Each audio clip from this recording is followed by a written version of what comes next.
this month's SEDAtalk. Welcome to this month's SEDAtalk. And the SEDAtalks, just for the benefit of people that have not been here before, are a monthly, short, focused, half an hour get together to talk about important issues. The last two that we've had are focused on generative AI, and today we'll also focus on generative AI. And then we'll look to new topics in the new year. So they happen the first Monday of the month at 9:30 till 10. So if you've got any comments or anything that you'd like to share relating to the topic, please put them into the chats. We'll not openly share all of the chat, but what we will do is take out some of the links and tips and anything that people have put in there and send that out with the slides, and they will go out onto the SEDA website afterwards. So today we're going to have some updates on generative AI, which Peter's going to introduce, and we've got some guests that are going to join us that have been chapter authors to the book that we published earlier, which we'll talk about in a second. So our guests are James Bedford and James Z. Quinn and Tim Young, and then there'll be a chance for some questions. So I'll hand over to Peter to start on a few updates relating to generative AI.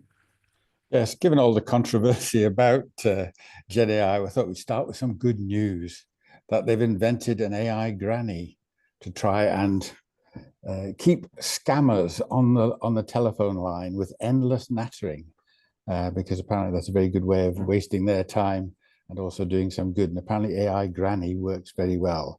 And if you want to look at that in detail, the link is at the bottom of the page there. Okay. But there's a much more serious side to that. AI-generated voice scams are now becoming very, very prominent. On the left-hand side of the screen there, you'll see that this has been around for a while, where they've been using famous celebrities as a deep fake to try and persuade you to invest in all sorts of things. And on the right-hand side of the screen, you'll see this idea of using your own voice as the deep fake. Voice generation has got so good that it can mimic your voice based on only a few seconds of a recording. And if you want to follow that story on the right-hand side, you can see how convincing it actually is. Okay. So developments in Gen AI, there's a lot going on. And this slide just, in fact, gives you one source of finding out about what is going on from Lev Selector on the left-hand side. And that is 1 week of updates. And in particular, one of the things in that last update is that we're now getting more data on the impact on jobs, and it seems to be very selective at the moment, but you might want to keep tabs on that. Okay. But there's a new word from Microsoft, and that's from their conference last week, where they suggested that Copilot is the user interface for AI. So they're going really heavily into this whole idea of generative AI. It will be everywhere. Okay. And in particular, this idea of agents.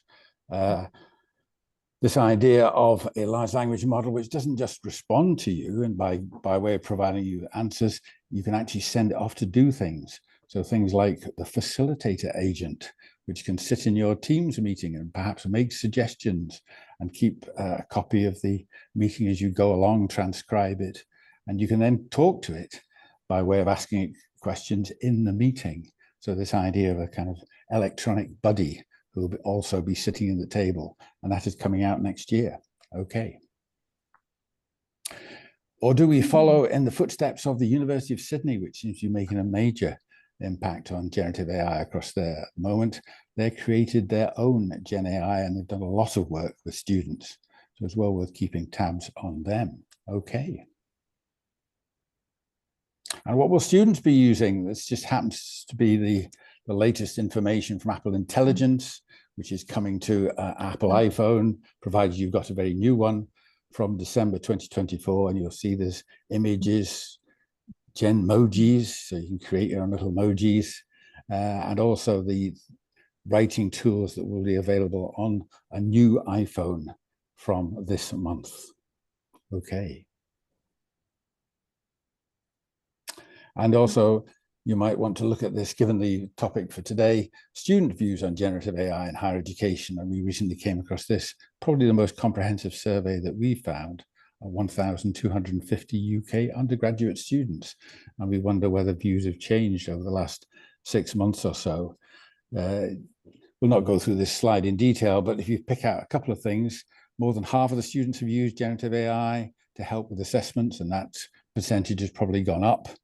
However, there's still a lot of misunderstanding around that students don't think, perhaps not aware as they should be, about hallucinations and errors that can creep in. Okay. And one of the things that we featured last time was this notebook language model, this idea where you put your documents in, or a range of documents, which could be PDFs or could be transcriptions of talks or events that you've been at, plus your own notes, that you put it into Notebook, and it stays there, by the way. It doesn't go off to the cloud. And that generates a whole range of things, text, and the idea of a podcast. And there's a very interesting conversation there with the two people who effectively generated this software and some of the forthcoming features. They'll be presenting it out in different languages. You'll be able to perhaps cue the hosts, the artificial intelligence voices, to adopt a particular perspective. So there's a lot of development coming out on that. And we would suggest that you have a go at it because there's a lot of interest. Okay. And there's just another useful conversation that we came across. If you want a balanced discussion of where this technology is going, we think Demis Hassabis, who won a Nobel Prize just a few weeks ago for his work, which contributed to work on proteins. We think he's an extremely interesting commentator on the whole generative AI landscape. So have a look at that. Okay. And of course, the book. I'll hand you back to Sue. Thank you very much. So this is the Cedar Radcliffe book that was published earlier this year, and we have the pleasure this afternoon of some of the chapter authors. So I'd like to, do we have James Bedford on the call? Yes. Yes, we do. Fantastic. Thank you very much. And James too? I wasn't sure how to pronounce James too, surname. If you could help me out with I'm online, yeah. nice to meet you. So we've got two contributors. So James and then another chapter author, Professor Tim Young. So over to you, James, for your 5 minutes to discuss your chapter. Yeah, great, thank you. So it's evening for me at the moment. I'm over in Australia, so it's our summer, and it's sort of feeling like it's going to be one of those hot summers. But yeah, I'd just like to begin by acknowledging the traditional custodians of the land on which I'm presenting to you all from today, the Darkinjung people. I'd like to pay my respects to the elders past, present, and emerging. So it's been about a year, since the chapter that myself and my colleagues, Mira Kim, who's not here today, and James Quinn, who's here today, wrote.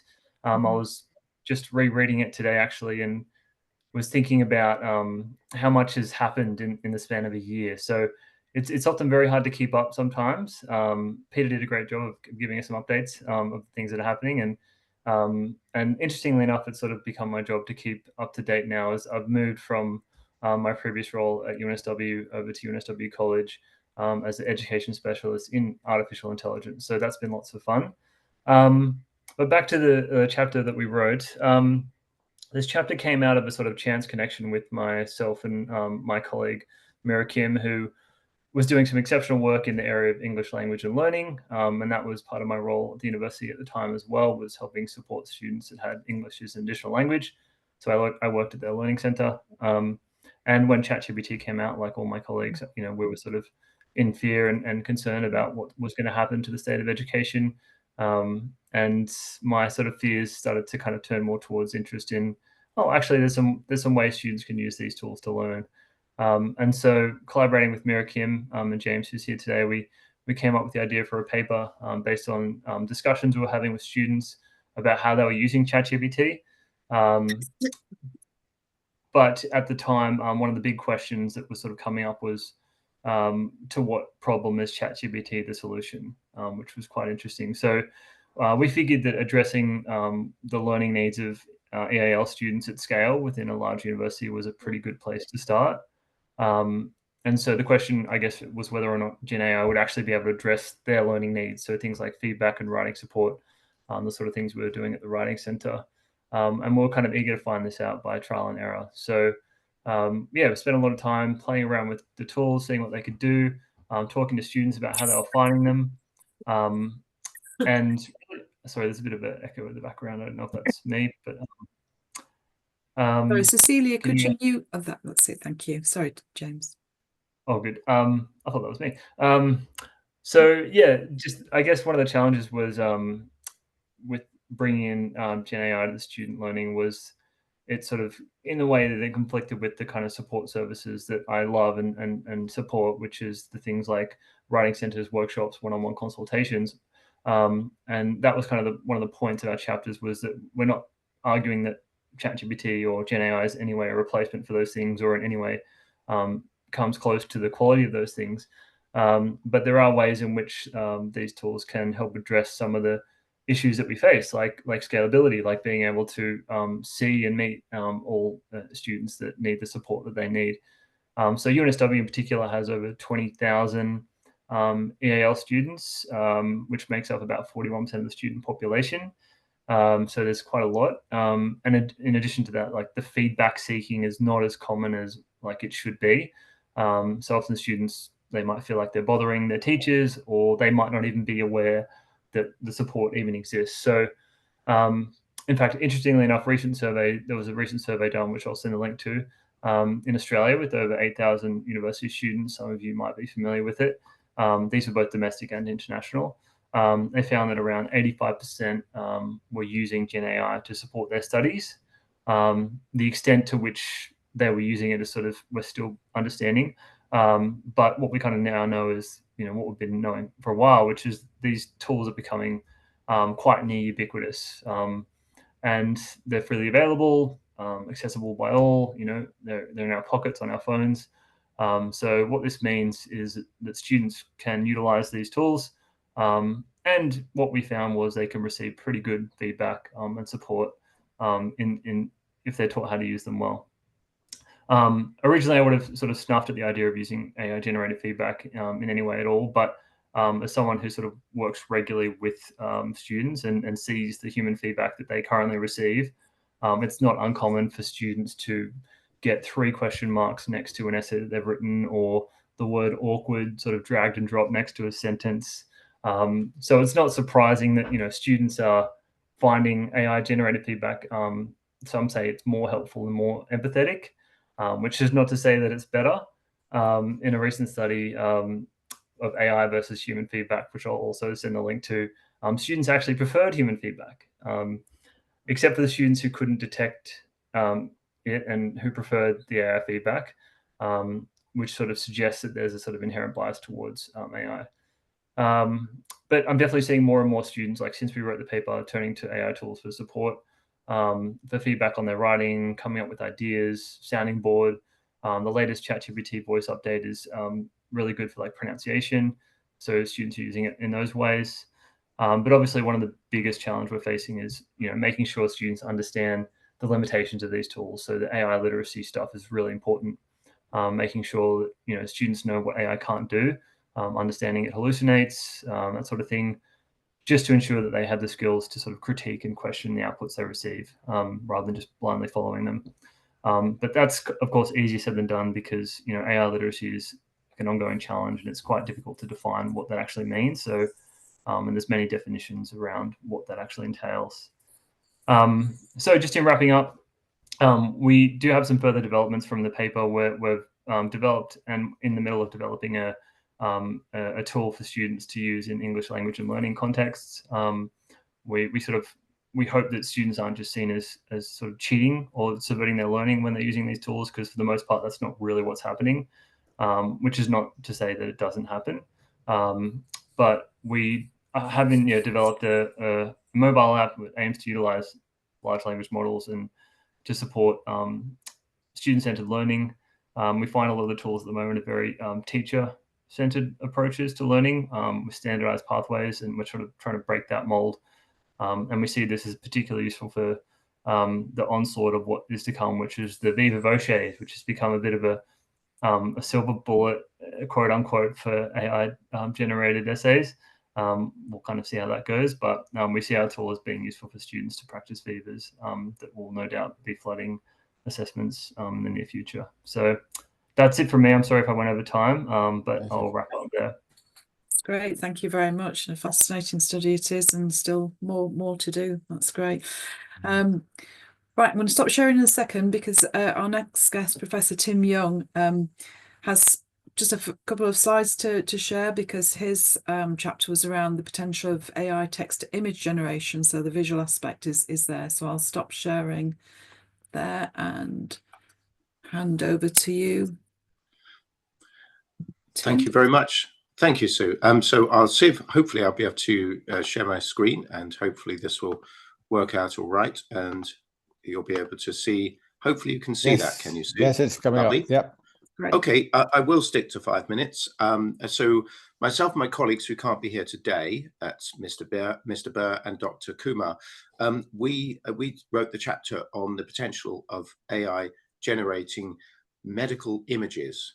So just to give you background, that's Queen Square in the background where I work. So I'm a medical doctor. And in fact, both the students I wrote this with are medical doctors, because I mainly teach medical doctors. And it's with this medical education in mind that we set about this chapter. So just to give you this background here, obviously we know about the rapid advance of AI, so I won't spend much time on that. But the one thing that even to this time point, there hasn't been that much in terms of publications on is the use of AI text to image generation to make totally novel medical illustrations. And obviously now you can create images that really are pretty much of photographic quality. This is very important because for medical education, it's really important that you have very reliable images. But traditionally, of course, those have been provided by patients, photographic images of patients. But naturally, that's asking a lot of patients. And then you've got concerns about adequately consenting patients, confidentiality, how to store the data. So wouldn't it be wonderful if you could just make up the images and they're entirely new? So that's exactly what we did. And we give some examples. I will show you a few, as well as considering some of the challenges with this. Now, I must stress, because I'm talking about medical illustrations, and I don't suppose many, if any of you will have a medical background, I don't want to give you any images that will be queasy or anything like that. These are simple images that I'm going to show you of, I think, a couple of the face, one of someone shining a light in the eye, one of a hand. So there's nothing kind of gory or anything like that. So here we come to some examples. Now that may not look like anything dramatic. So it's not a real eye, that's a generated image of an eye. This was using DALL-E 2, and I give the references. This was actually from our chapter. But medically, this is very interesting because we deliberately set this about. So the dark bit in the middle of the eye, the pupil, is abnormally dilated considering you're shining light in. Now, this can have a number of causes. So it doesn't mean someone has MS if they've got this appearance, but under certain in certain contexts, this could be a pointer to a condition called RAPD, which can be an indicator of MS. So actually, neurologically, this sign, which may not seem like much, is quite important. So normally, the pupil would actually constrict in light. Another example here is actually of a normal appearance of a face. This is not a real person. It's not a patient. It's a made-up image. And that's because doctors will commonly have to understand how to examine the neck. Examining for lumps in the neck is quite a big deal in medicine, particularly for the thyroid. But to show images even of a normal person, you need to show their face. So that's very important when you're considering confidentiality. A few more examples. This is an example, again, entirely made up using Gen AI, of swellings of the joints, so arthritis. And you can probably appreciate there that the hand looks, if I can use the expression, rather skinny, because you often get muscle wasting associated with arthritis. So this was with DALL-E 2. And another example at the bottom, we also considered more reflective images that weren't exact images of a medical condition, but which might actually complement or facilitate more reflective discussions with students. And I need to give credit to Houston and Kaminsky, who actually originally thought of that idea, although we came up for that in particular image, which is actually supposed to be in the style of Monet, I think. So a few more updates since then. So what we've done is actually with one of my, in fact, both co-authors in another paper since, we've actually explored the potential limits in terms of technology of this technique. And this, for any doctors, is actually a very passable representation of what someone with very marked hypothyroidism, underactive thyroid, might look like. Got slightly receding hairline, brittle hair, loss of the outer third of the eyebrows, rather tired, rather, if I can use the expression, almost a baggy looking face. It's not a real patient. But we found the limit came, these images at the bottom are also all produced actually with Midjourney, when we tried to produce an asymmetrical image. So I won't go through this in detail, but image one is a normal face produced using Gen AI, and we tried to produce a very subtle one-sided syndrome where you actually get drooping of the eye on one side, a small pupil on one side, and upgoing of the pupil of the lid on the other side, and that's called Horner syndrome.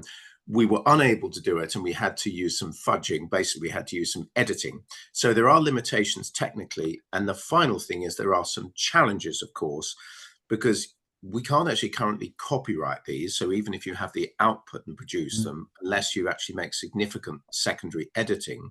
So the output is one concern, but there are also concerns about the input. And by that, I mean, how did the companies actually train these tools to actually produce the images? And it's a bit of a murky area. And I understand that there are a number of lawsuits actually that's currently underway in the States. So it's not quite sure how this one's going to turn out. But currently, and I'd just like to end with this thought, I think that there is great opportunity here, because not only can medical illustrations help medical education, but not everyone in the world has access to these, but particularly in lower income countries, they don't have access to all the latest journals. So this may give them an opportunity if someone knows what they're looking for, because you can't just do it if you don't have medical knowledge, you might pick the wrong image. And finally, one last point is to do with skin color. Medical illustration traditionally is, unfortunately, perpetuates a lot of traditional stereotypes. If you use AI, it tends to do the same. But this might be an opportunity to reverse that. For example, if I put in a typical image of a professor, it will come up, I'm sorry to say, with an older white person like me. So anyway, that's the end of my talk. Sorry, I was 1 minute over there. So thank you very much for bearing with me. Lovely. Thank you very much, Tim. Thank you. Thank you. Do you see any particular advances coming along in the next couple of years that might help you or get in the way even? I think, yes, I think perhaps the biggest thing, which I would really love, is actually making these moves. So in other words, if we're looking particularly at Sora and we're looking at the possibility of making medical videos, that's what I'd really love to be able to do, because a lot of medicine is not just a static picture. It's actually what happens when someone moves or talks or speaks. I think it's a little way off at the moment, but given the rapid developments, hopefully not too far off. Okay, thank you very much. Thank you. And of course, there's obvious potential extensions of the sort of techniques that Tim's been talking about to other subject areas. And so perhaps we can now move over to some open discussion, and perhaps start by just a quick scan of the text. There's been some very speculation in the chat there about AI talking to AI, and some speculations as to how good will this become if current Gen AI can't quite do everything. Could the AI beat the scams? But right. James has shared a useful paper as well on feedback, new preprint that's out. And you've got several other interesting thoughts. What we'll do is we'll take the sources identified in the chat and add them to the notes so that you'll be able to see them later. Giles, you talked about trialing with the JISC internal chatbot. Would you like to tell us a bit about that? I can say a little bit briefly. We've only just got access to it, so they made an announcement. As far as the students are concerned, this is going to use information from our support pages and also the website pages. Mhm. So it's the LLM forming the sort of the language layer as opposed to on the information we have. For staff, it also uses the intranet, which is why, as I put up there, the first thing I plugged in that came up with the wrong senior staff as things hadn't been updated. But it was, as a model, I think JISC are the ones leading and behind quite a bit of this. But as a model, I think that's something that looks like it might have promise. It's like, yes, there's incorrect information, but that should be corrected anyway. Yeah.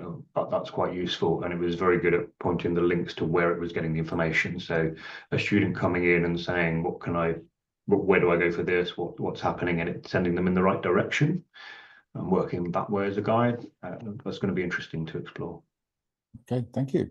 Rachel, you put a comment in the chat about the tool that compares student work with a sample they created earlier in the semester. Have you got anything to add to that? Any comments on that? You haven't tested it yet, though. No, we haven't tested it. I'm skeptical. But we probably will test it with some different types of assignment. Yeah. And have you tried Notebook yourself by any chance? Because that has some of those capacities in it. Yeah, but it's the scalability that we need, isn't it? So, I mean, I could try it for myself, but that's not going to help with the 200 assignments. So Yes, that's indeed. what. So yes, I'm sure that will be coming. But is it what we want? I was just putting the link in. Thank you very much. Yeah, we've got both Sue and I are trying to develop some projects work around that idea of Notebook to see just how people use it for learning and whether it works or not. Sue, anything from your end? No, just posted the link to previous chats, and this will be added to the website as well once we've got the recording, and we'll add the slides onto there. There's also the YouTube channel and SlideShare. And James has just come back with a comment, finding Notebook fantastic. Do you want to say a couple more words on that, James? How students used it? I don't really know how students are using it necessarily, but in terms of my use, I've been sort of testing it since it came out and really trying to sort of push its parameters. I always try to break the tools before I kind of promote them. Yeah. But something I started doing, so the first essay I gave it was Walter Benjamin's The Work of Art in the Age of Mechanical Reproduction, which is an essay that I've read hundreds of times because I teach it all the time. So it's an essay I know quite well. And if anyone here isn't familiar, Notebook LM is Google's tool, and they basically do all the things that chat bots do, but it produces an audio overview of the material that you give it. So like a podcast between two hosts that sound almost human. There's some little quirks here and there, and their accents get a bit annoying at times, but you can't quite change those. But it nailed it. Like, it got most of the stuff. I mean, it didn't get anything wrong about what was in the essay, and it managed to do a really good summary, talked about all the key points, and provided a really good overview.